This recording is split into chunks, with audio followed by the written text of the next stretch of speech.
Baik, jelas Mbak ya? Jelas ya? Kalaupun terlalu slow nggak apa-apa, yang penting slide-nya kelihatan. Bismillahirrahmanirrahim. Assalamualaikum warahmatullahi wabarakatuh. Terima kasih pada rekan-rekan semuanya kelas akuntansi perbankan syariah. Hari ini kita adalah pertemuan pertama kita terkait mata kuliah akuntansi perbankan syariah di materi yang pertama. Untuk materi pertama hari ini kita akan belajar tentang prinsip dasar bank syariah dan sistem operasional bank syariah. Sebelum kita di beberapa minggu lagi akan memasuki materi inti terkait perhitungan akuntansi perbankan syariah. Untuk pertemuan pertama dan kedua minggu depan masih banyak teorinya. Untuk minggu ketiga kita sudah mulai latihan perhitungan akuntansi yang ada di perbankan syariah. Nah, untuk materi yang pertama kita akan belajar dulu terkait apa sih prinsip dari bank syariah sendiri itu bagaimana ya. Teman-teman di sini yang sudah mempunyai pengalaman menjadi nasabah di bank syariah tentu sudah tidak asing lagi dengan beberapa istilah yang ada di bank syariah. Tapi untuk yang teman-teman yang sekiranya belum tahu terkait masalah perbankan syariah, materi ini akan saya jelaskan terkait masalah prinsipnya dulu. Yang pertama, terkait masalah prinsip dasar dari bank syariah, ini tidak lepas dari yang namanya lembaga keuangan syariah. Lembaga keuangan sendiri itu sebenarnya dibagi menjadi beberapa bagian, ya dua ya. Ada lembaga keuangan syariah dan lembaga keuangan non syariah. Ya, untuk lembaga syariah sendiri yang akan kita pelajari, ya apa sih yang disebut dengan lembaga keuangan syariah? Nah, ini menurut Dewan Syariah Nasional terkait lembaga keuangan syariah ini mendefinisikan adalah lembaga keuangan yang mengeluarkan produk keuangan syariah dan yang mendapatkan izin operasional sebagai lembaga keuangan syariah. Ini menurut Dewan Syariah Nasional Majelis Ulama Indonesia pada tahun 2003. Nah, ini adalah definisi dari lembaga keuangan syariah. Nah, apa sih yang harus dikerjakan lembaga keuangan syariah itu? Sebuah lembaga yang bisa disebut dengan lembaga keuangan syariah, mohon maaf. Nah, lembaga keuangan syariah harus memenuhi dua unsur setidaknya. Yang pertama, unsur kesesuaian dengan syariah. Namanya aja lembaga keuangan syariah. Kalau tidak sesuai dengan syariah, berarti ini masuknya lembaga keuangan konvensional. Nah, kemudian yang kedua adalah unsur legalitas operasi sebagai lembaga keuangan. Selain memenuhi unsur syariah, lembaga keuangan yang mempunyai prinsip syariah yang beroperasi di Indonesia setidaknya harus punya legalitas. Legalitasnya dari mana, Pak? Ya, bisa dapat legalitas dari Bank Indonesia dan juga legalitas secara syariah yang difatwakan oleh Majelis Ulama Indonesia. Dalam hal ini adalah Dewan Syariah Nasional. Berarti lembaga keuangan syariah itu harus punya dua kriteria ya, unsur syariah dan unsur legalitas. Selanjutnya ya, institusi yang memiliki kewenangan mengeluarkan izin operasional ya, sebelum adanya otoritas jasa keuangan. Dulu institusi yang memiliki kewenangan itu kebanyakan hampir semuanya itu dari BI, Mas Mbak. Sebelum adanya OJK. OJK itu lahir di tahun 2000-an sekian. Saya kurang tahu, bisa Anda nanti cari di website. Yang jelas BI dengan OJK itu adalah dua lembaga yang mempunyai tugas dan tanggung jawab yang berbeda-beda. Ya. Yang sebelum ada OJK, ini Bank Indonesia atau BI sebagai institusi yang berwenang mengatur dan mengawasi, ya. Ini sebelum ada OJK. Pada bank umum dan bank perkreditan rakyat. Bank umum itu seperti apa, Pak? Ya, Anda sudah tidak asing lagi dengan beberapa bank umum kayak BRI, kemudian BCA, Mandiri, BNI dan sebagainya. Bank umum sendiri pun dibagi menjadi dua. Ada bank umum konvensional dan bank umum syariah. Kalau bank umum syariah yang paling besar di Indonesia adalah Bank Syariah Indonesia. Kemudian ada bank muamalah dan seterusnya. Nah, kemudian kalau BPR ya seperti di berbagai kota-kota kecil di kecamatan biasanya banyak BPR. BPR pun ada yang konven dan syariah. Kemudian institusi yang memiliki kewenangan mengeluarkan izin operasional selanjutnya ada dulu itu adalah Departemen Keuangan. Kalau saat ini namanya adalah Kementerian Keuangan. Ini adalah sebagai institusi yang berwenang mengawasi asuransi dan pasar modal. Asuransi sendiri pun ada asuransi yang konven, ada yang syariah. Ini termasuk lembaga keuangan. Tapi kalau untuk asuransi ini disebut dengan lembaga keuangan non bank. Ya, yang bank apa Pak? Ya, yang bank ya, yang bank-bank itu, ya, BPR, bank umum dan sebagainya.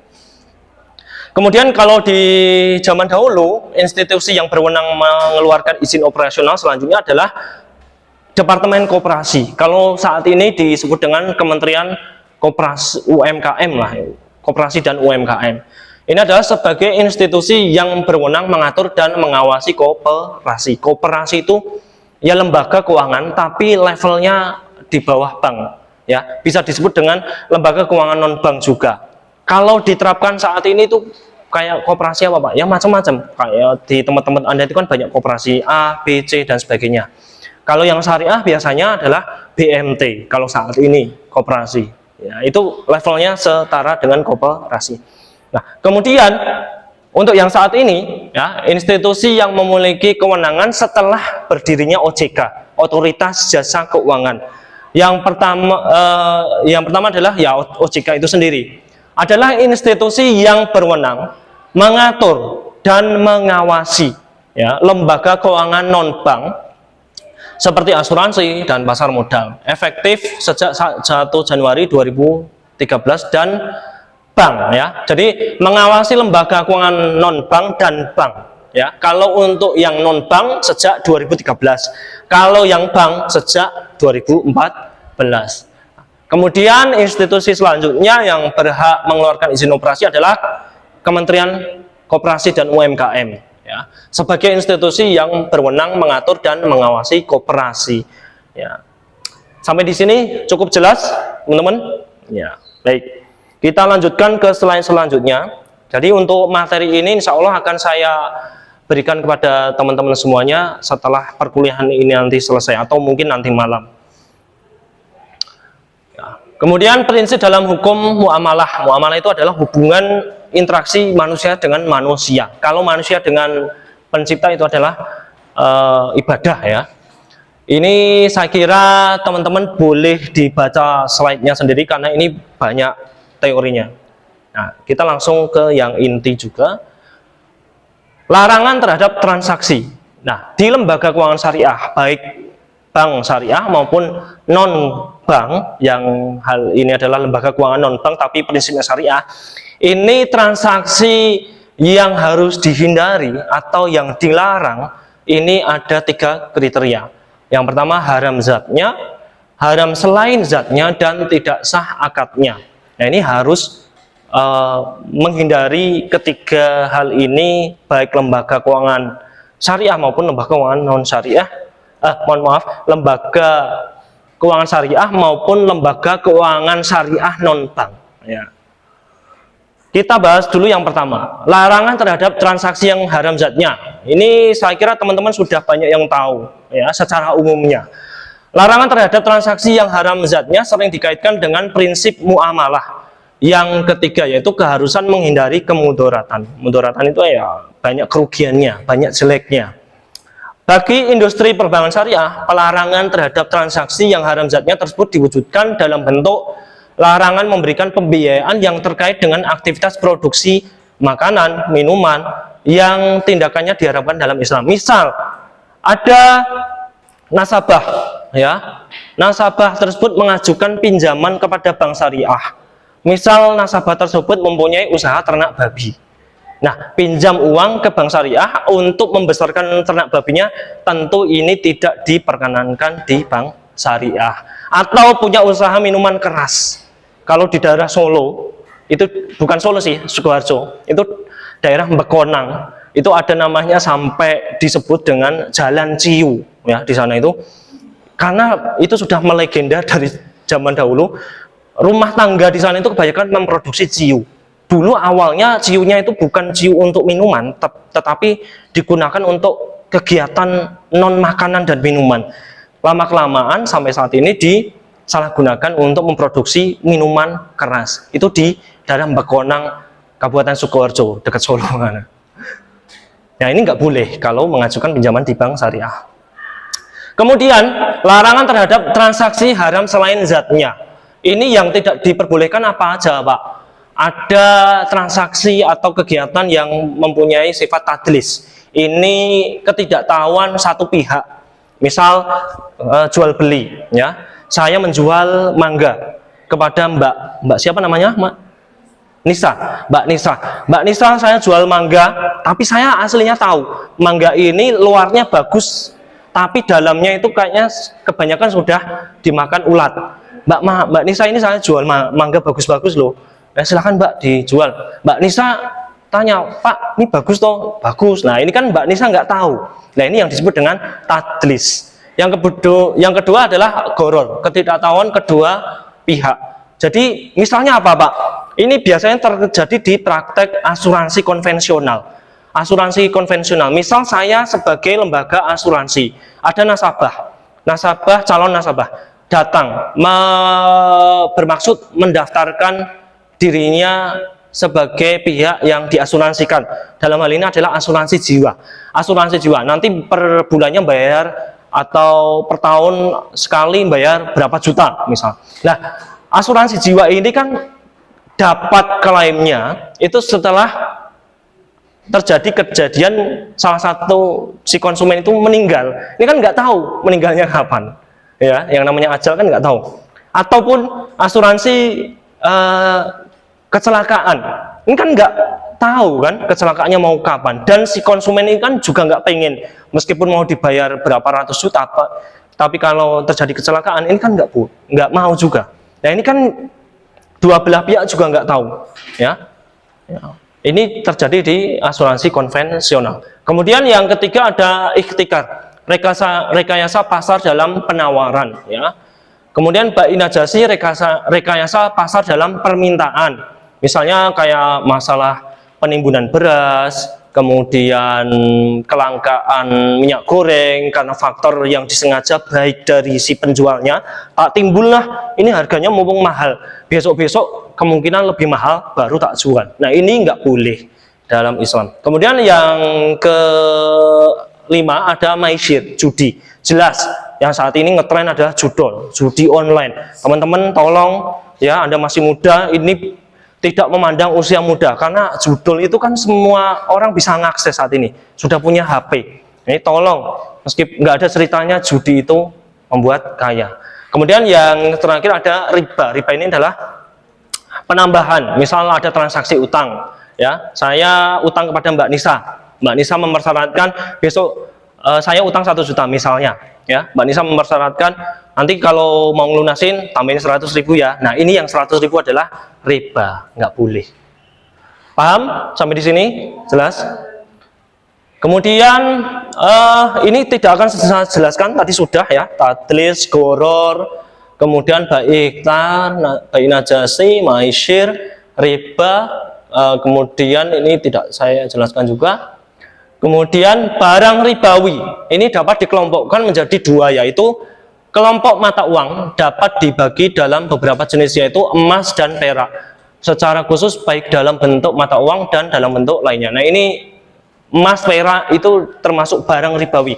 Bukan zatnya itu riba, maksudnya bisa jadi transaksi emas, perak itu dapat menimbulkan yang disebut dengan kegiatan yang berpotensi dengan riba, kayak uang. Kalau kita saat ini kita pinjam di bank, bayar bunga, bank konven ya, itu termasuk riba.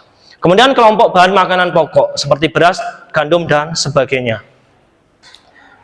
Kemudian transaksi utang piutang. Nah, riba ini ada beberapa jenisnya. Yang pertama adalah riba qard. Kelebihan tertentu yang disyaratkan pada yang berutang, ya, seperti yang sudah saya contohkan tadi. Saya pinjam kepada Mbak Nisa misal ya 1 juta. Mbak Nisa mempersyaratkan 100.000 ya, saya pinjam 1 juta, nanti kalau ngelunasin tambahin 100.000. Nah, ini adalah riba qard termasuk di dalamnya. Kalau yang menawarkan dan mau ngasih itu tetap sama aja, Pak? Sama, tetap segala sesuatu. Kalau dalam ilmu Islam, hadisnya saya lengkapnya kurang tahu. Segala sesuatu yang kelebihan yang mendapatkan manfaat, pinjaman yang dibarengi dengan manfaat itu adalah tambahannya itu termasuk riba. Gitu nggih. Untuk lebih jelasnya belajar di ilmu fikih ya. Saya bukan ahli fikih. Yang jelas ini hanya dasar-dasarnya saja ya. Kemudian riba jahiliyah. Riba yang timbul karena peminjam tidak mampu mengembalikan hutangnya pada waktu tertentu yang ditetapkan. Misal, saya pinjam kepada Mbak Nisa. Janji bulan depan saya lunasi ya Mbak Nisa. Tapi saya ternyata di bulan depan itu nggak bisa ngelunasin. Ternyata Mbak Nisa memberikan denda. Ya, awalnya mungkin pinjam 1 juta dikembalikan 1 juta itu kalau tepat waktu. Ternyata saya molor nih. Ya, karena kamu telat denda nih. Nah, itu kan biasanya banyak banget di kayak kartu kredit, di bank pun juga kejadian kayak gitu. Kalau semisal angsurannya misalnya setiap tanggal 5, ternyata saya bisa ngelunasinya baru tanggal 10. Biasanya ada tambahan dendanya. Nah, ini disebut dengan riba jahiliyah. Selanjutnya ada riba fadl ya. Riba yang timbul karena pertukaran antar barang ribawi yang sejenis dengan kadar dan takaran yang berbeda. Misal barang ribawi tadi adalah emas dan perak. Ya, aku punya 1 gram emas, dia punya 10 gram perak, saya tukar. Ini nggak boleh, termasuk riba ya, karena nilainya udah berbeda. Emas dan perak kan nilainya udah tinggi emas kan ya. Kemudian riba nasi'ah adalah riba yang timbul karena penangguhan penyerahan atau penerimaan barang yang dipertukarkan. Ini suku bunga bank ya contohnya. Sampai di sini jelas? Jelas? Cukup ya. Kita langsung lanjut ke sistem operasional bank syariah. Mohon maaf, ini jam berapa ini? Oh, masih 15 menit ya. Cukup lah insya Allah.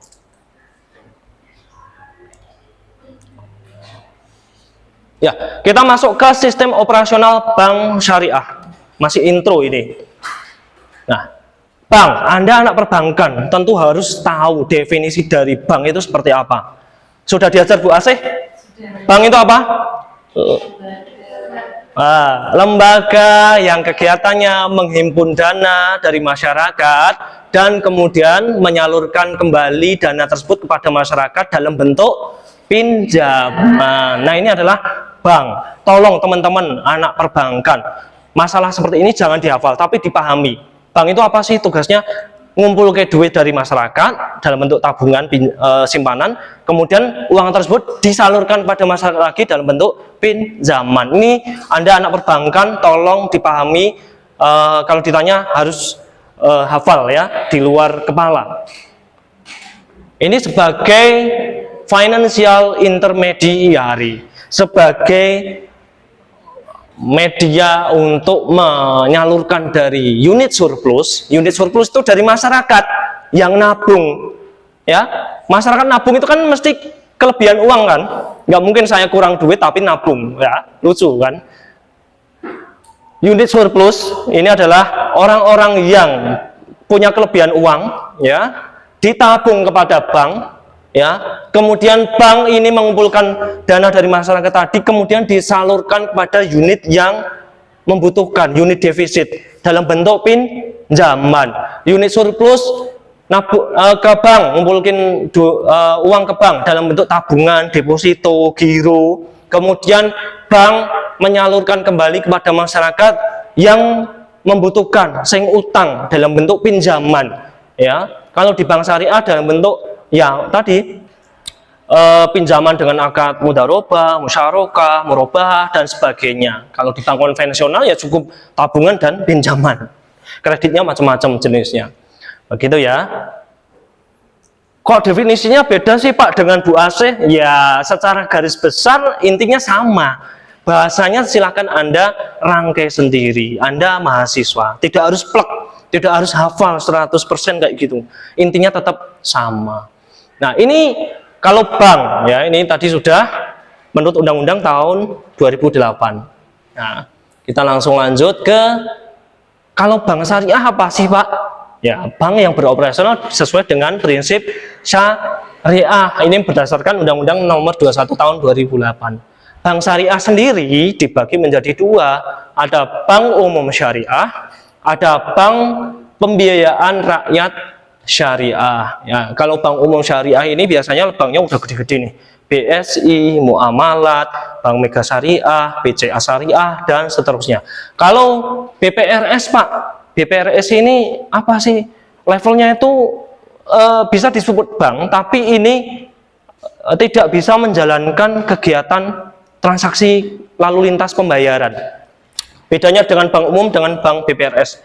Kalau bank umum ini bisa menjalankan transaksi lalu lintas pembayaran. Lalu lintas pembayaran itu apa sih, Pak? Mirip. Ya, contohnya apa? Gampangnya itu transfer.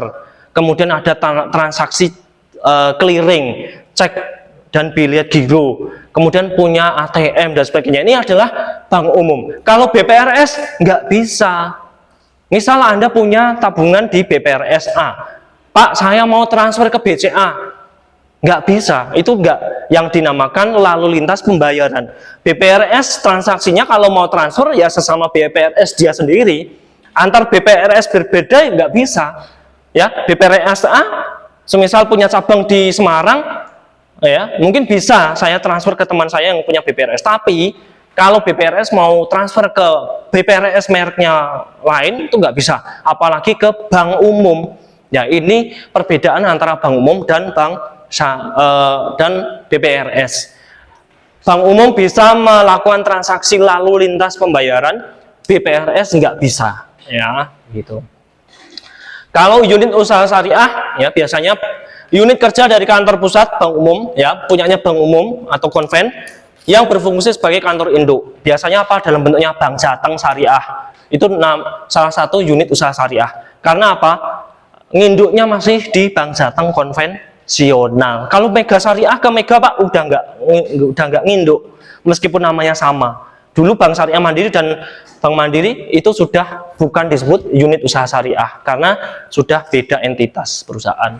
Kalau Jateng Syariah, Jatim Syariah itu masih levelnya unit usaha syariah karena masih nginduk di bank jatengnya, di bank jatimnya dan sebagainya.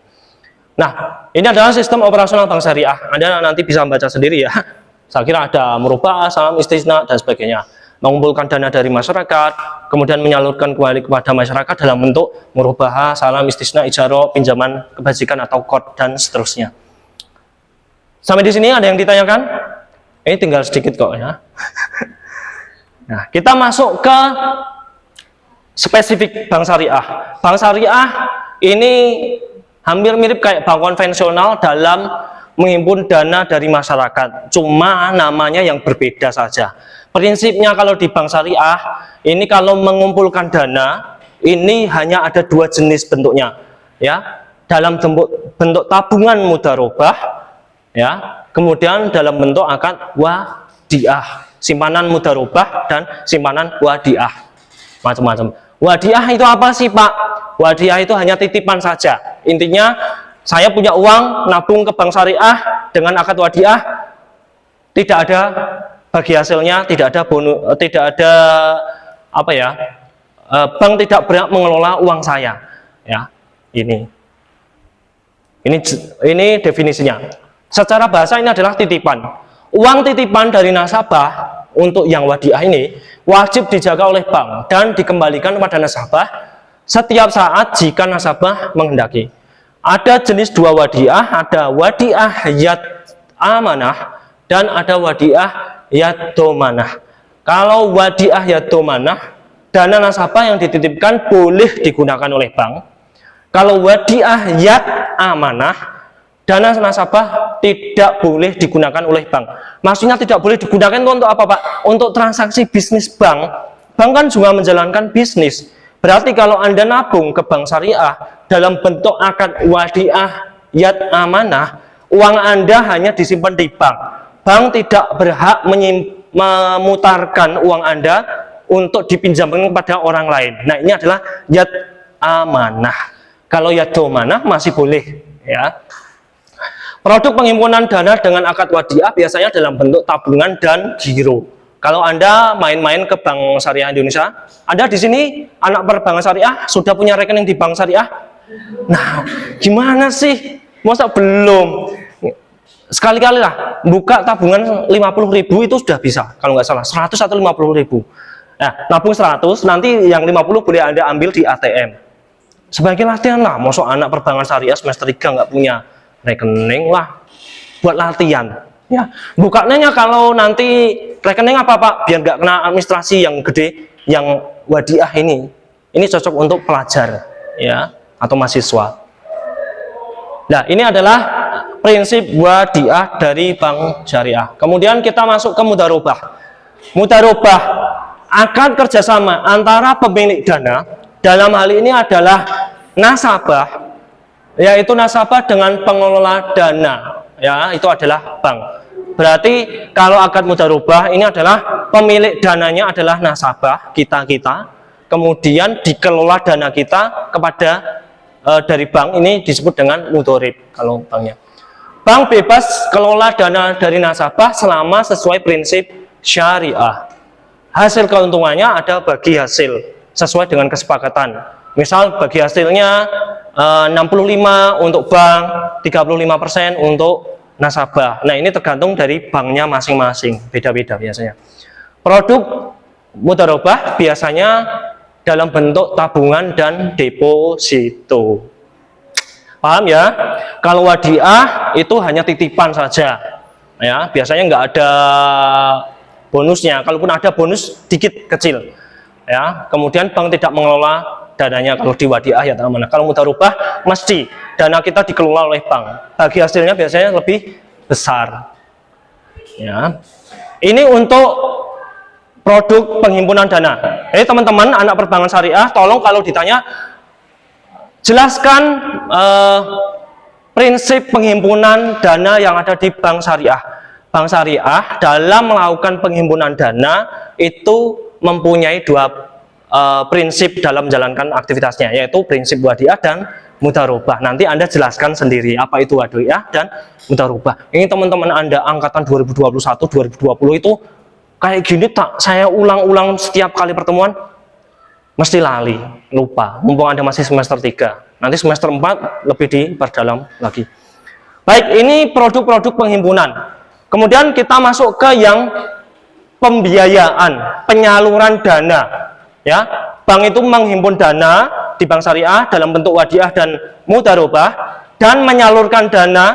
Ini terdapat 3 skema. Ya, skemanya yang pertama adalah jual beli, kemudian yang kedua adalah skema bagi hasil, yang ketiga adalah skema sewa. Yang pertama skema jual beli. Ini dengan akadnya macam-macam. Ada murabahah, ada akad salam, ada akad istisna. Ini untuk yang skema jual beli. Kemudian untuk yang skema bagi hasil ada skema mudharabah dan skema musyarakah. Loh, Pak, kok ada mudharabah lagi? Nah, mudharabah, teman-teman, kalau di bank syariah atau lembaga keuangan syariah, ini mesti punya 2 peran. Yang pertama, peran di penghimpunan dana dan peran di penyaluran dana. Yang membedakan apa, Pak? Kalau akad mudharabah di penghimpunan dana, ini yang sebagai pemilik dananya, ini adalah nasabah. Bank sebagai pengelola dana.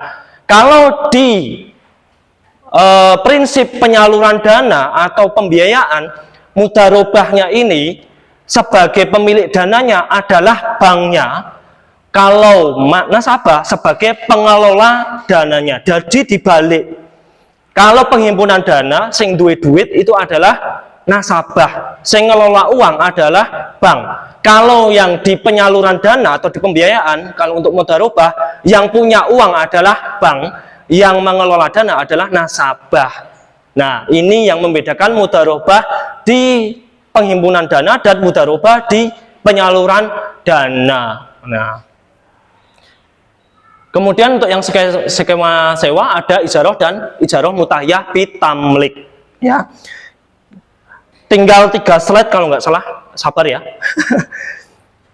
Nah, murabahah apa sih Pak? Transaksi jual beli, ya, di mana bank menyebut jumlah keuntungannya. Bank bertindak sebagai penjual, sementara nasabah sebagai pembeli. Misalnya, Mbak Nisa pengen beli motor, tapi belum punya uang cukup. Ngajuin uang pinjaman kepada bank. Bank syariah, saya pengen beli motor nih, tapi aku nggak punya uang. Bisa dibantu? Oh, bisa. Bank akhirnya nyari ke dealer. Tak beliin Mbak Nisa, harga motornya Vario misal 18 juta Mbak, harga aslinya 18 juta, tapi saya jual kepada Mbak Nisa adalah 20 juta. Berarti Mbak Nisa nanti bayar ngangsurnya ke bank sebesar total 20 juta itu dalam berapa tahun? Aslinya kan harganya 18 juta. Karena bank ini adalah sebagai lembaga bisnis, pengen untung, maka ya Mbak Nisa tadi kan minta bantuan kepada bank, tak jual 20 juta. Nah, ini disebut dengan akad murabahah. Oke. Enggak, kalau kayak gini kan ibaratnya jual beli, Mbak. Nah, di Islam kan jelas Allah mengharamkan riba dan membolehkan jual beli. Itu kan bank berarti kan membeli dulu motornya, terus kemudian dijual kepada Mbak Nisa. Ya, gitu. Ini nama kan bank sebagai penjual tapi pengen untung. Untungnya kan 2 juta tadi nih. Dengan syarat apa? Mbak Nisa tak kasih tahu Mbak Nisa, ini kulaannya 18 juta. Tapi tak jual kepada Mbak Nisa 20 juta. Yang 2 juta untuk apa? Ya untuk untung saya, karena kan saya udah bantu Mbak Nisa nih, administrasi dan sebagainya. Nah, ini disebut dengan murabahah. Kalau untuk salam, ini mirip jual beli, tapi ya dengan menyebut spesifikasi barangnya, merek dan sebagainya.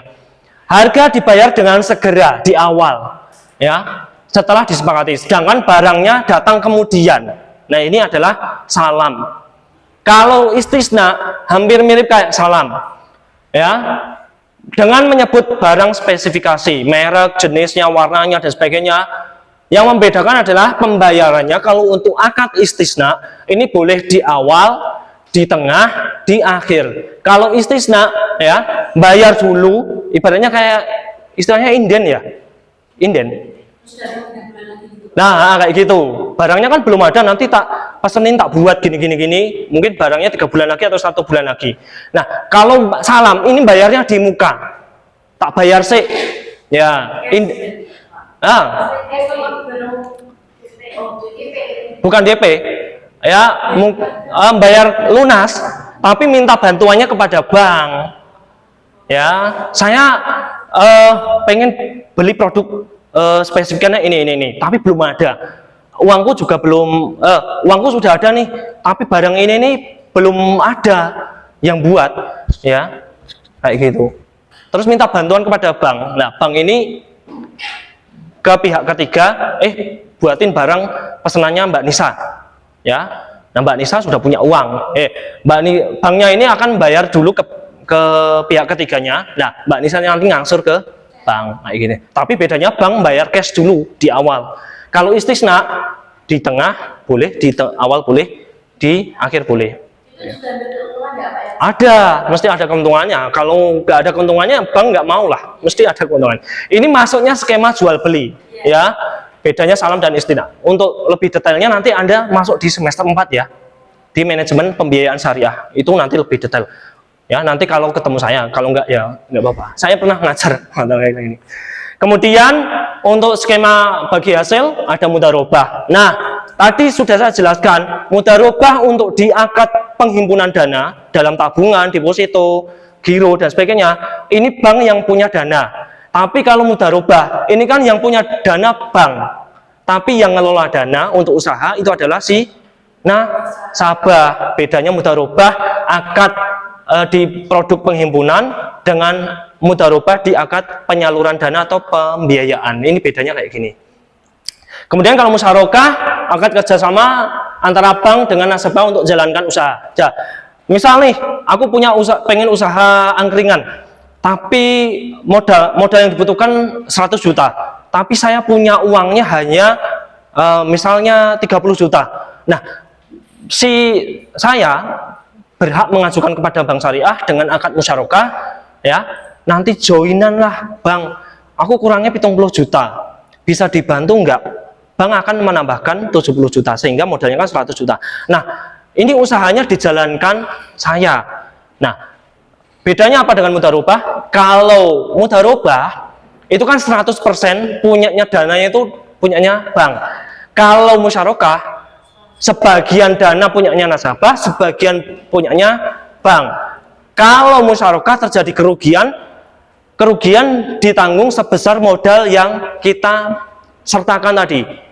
Ya, semisal usahanya rugi, berarti aku rugi 30 juta, bank rugi 70 juta. Kalau mudharabah rugi, ini yang punya rugi 100% punyanya bank. Ya, bedanya gitu. Kalau untung nanti ada bagi hasilnya sesuai dengan kesepakatan. Begitu ya. Ini nanti slide-nya akan saya bagi kepada teman-teman. Baik, ada yang ditanyakan? Cukup? Ijarah cukup jelas, sewa lah ini ya. Nanti bisa Anda baca sendiri. Waktunya sudah terlalu mepet ini. Cukup jelas? Ini masih teori, minggu depan juga masih teori. Terima kasih teman-teman semuanya atas perhatian dan kerjasamanya. Bila taufiq wal hidayah wa ridha wal inayah. Assalamualaikum warahmatullahi wabarakatuh.